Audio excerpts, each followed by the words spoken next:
Bonjour à tous, c'est Philiani, j'espère que vous allez bien. On se retrouve aujourd'hui pour la vidéo sortie manga du mois d'octobre. Je sais que je n'en ai pas fait le mois dernier, mais j'ai eu un mois très chargé, un peu compliqué pour vous dire la vérité. Donc je n'en ai pas fait. J'avais fait donc une première vidéo sortie pour le mois d'août, donc elle est sortie fin juillet. Elle était très longue.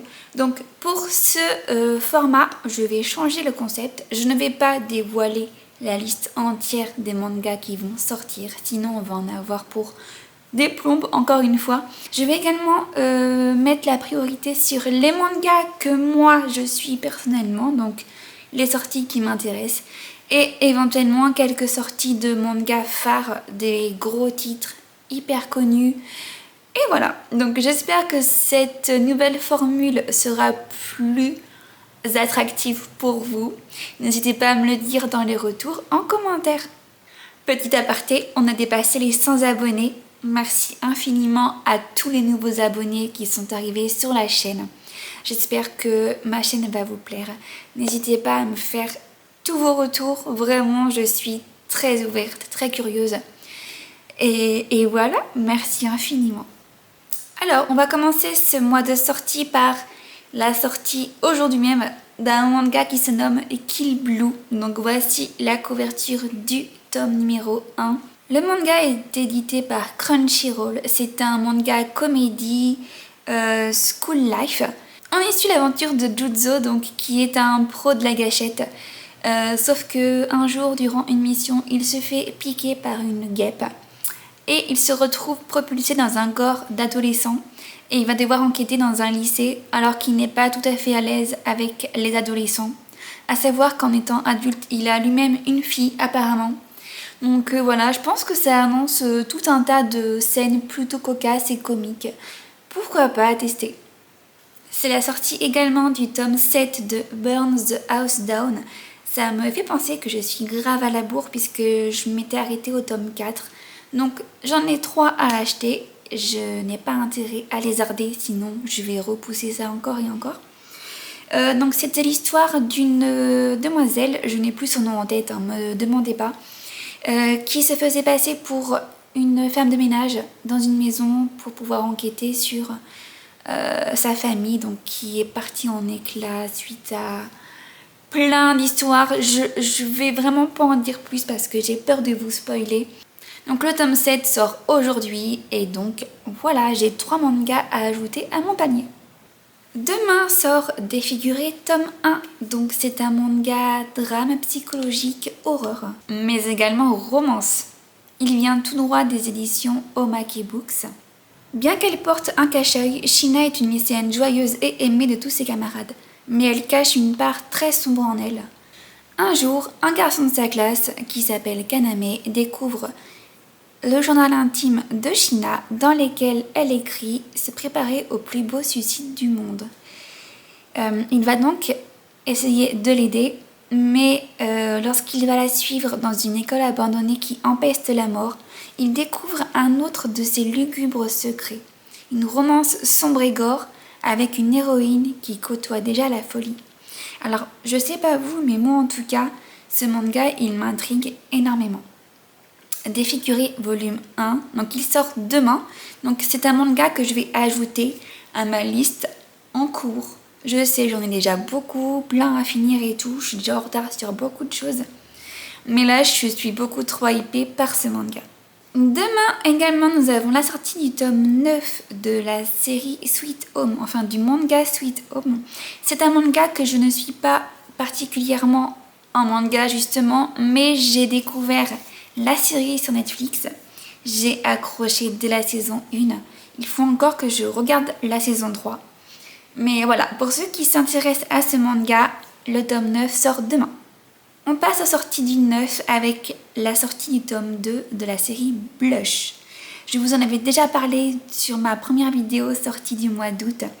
J'étais intéressée par le tome 1, mais je n'ai toujours pas acheté. Donc là, du coup, je pense que je vais acheter les deux d'un coup.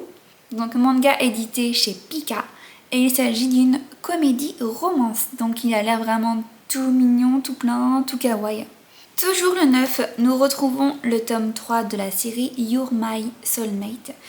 J'ai acheté les tomes 1 et 2, donc je les ai déjà en ma possession, mais je n'ai lu que le tome 1, donc j'ai encore le 2 à rattraper. Et on va continuer à y suivre les aventures amoureuses de Yuki. Donc pas de surprise, c'est clairement un shoujo. Mais personnellement, j'aime assez les dessins, j'aime assez l'histoire. Donc je suis très accrochée et j'ai hâte de découvrir la suite. Alors là, je suis beaucoup trop hypée. Le 10, nous retrouvons la sortie du tome 1 et 2 d'une nouvelle série, un nouveau manhwa qui s'appelle Opération True Love. Donc j'ai découvert ce manga sur l'application Webtoon directement.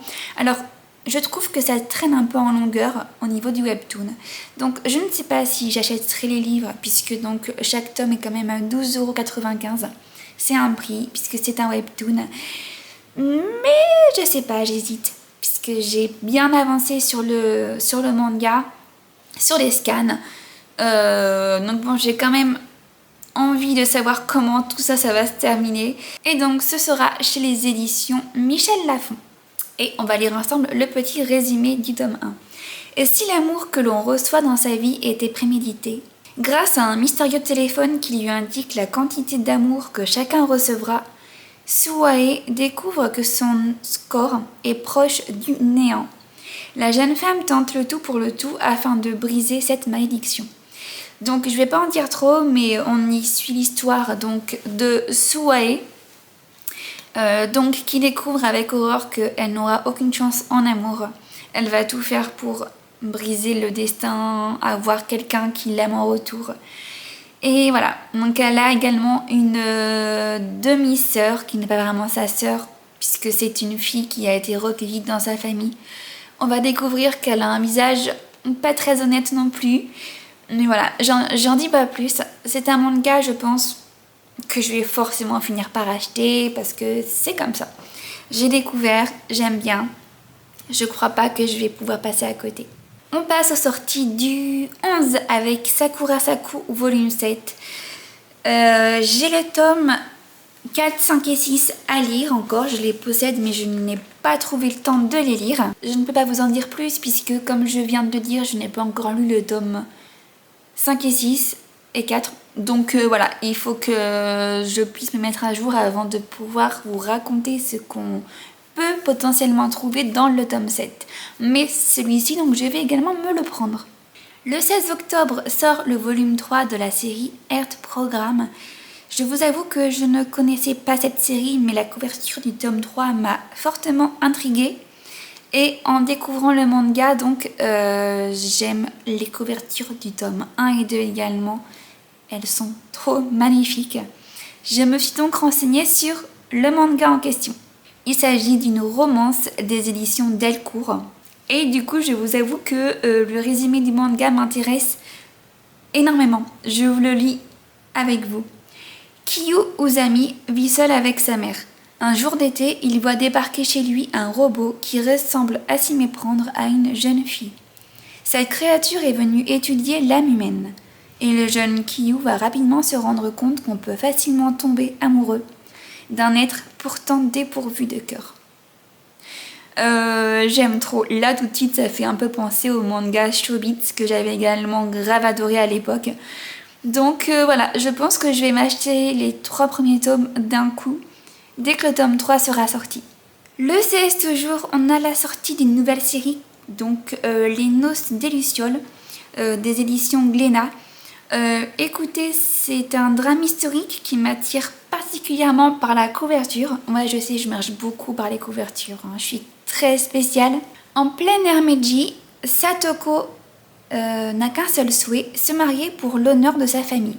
Et ce, même si ses jours sont comptés. Mais alors qu'un assassin tente de la tuer, elle lui propose de l'épouser. Une proposition qui pourrait bien se retourner contre elle.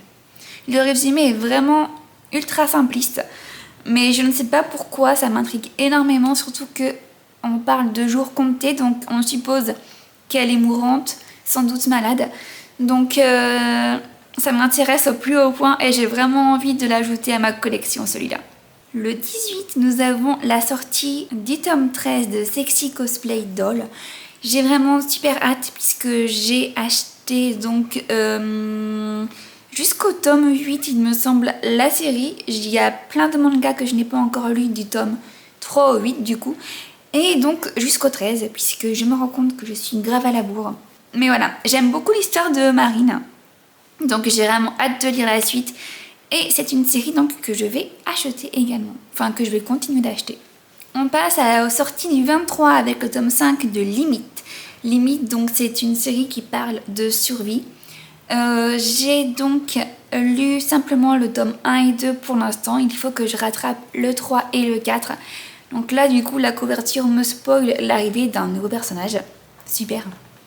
Mais bon c'est aussi un petit peu ma faute. Donc voilà, encore un manga à ajouter à mon panier. Le 30 octobre sort le tome 2 de la série Ombre et Lumière. Il n'y a pas encore de couverture à l'heure actuelle où je tourne cette vidéo. Mais du coup, ça me fait percuter que je n'ai toujours pas acheté le tome 1 qui est pourtant sorti au mois de juin. Donc encore une fois, j'ai du retard. Je sais, ne m'en voulez pas. Mais entre les sorties Pokémon et les mangas, j'ai pas forcément le budget pour être à jour aux dates des sorties. Donc voilà, c'est un peu compliqué. Je rappelle, Ombre et Lumière, c'est un webtoon de base. Donc le prix du volume est de 14,95 €. Donc un gros budget. Et on y suit l'histoire d'une jeune servante. Je n'ai plus son nom en tête. Une servante qui est envoyée donc volontairement par erreur à un roi qui est réputé être terrible et sans cœur. Au final, il l'est pas tant. Et on va voir du coup comment leur relation évolue. Donc pareil, ça traîne un peu en longueur au niveau de l'application Webtoon, mais je vais quand même acheter ce manga parce que j'ai été vraiment super avancée dans l'histoire. Et j'étais frustrée de ne pas pouvoir aller plus loin. Donc, je vais la faire quand même. Et non, mes excuses, ce n'était pas sur l'application Webtoon, mais sur Ono, l'application Ono. Donc, pareil, hein, avec des scans à lire. Voilà. Et ma foi, on va s'arrêter là pour cette vidéo. Je n'ai pas tant de séries à acheter, mais plutôt des séries à rattraper pour le coup. Voilà, donc format beaucoup plus court, plus condensé. J'espère que ça vous plaira ainsi. N'hésitez pas à me dire dans les commentaires si on a des séries en commun, vous et moi. N'hésitez pas non plus à me dire sur quelle sortie est-ce que vous allez vous jeter le jour J. En attendant, merci de vous abonner, de liker, de commenter la vidéo. Et je vous dis à la semaine prochaine pour une nouvelle vidéo. Bye!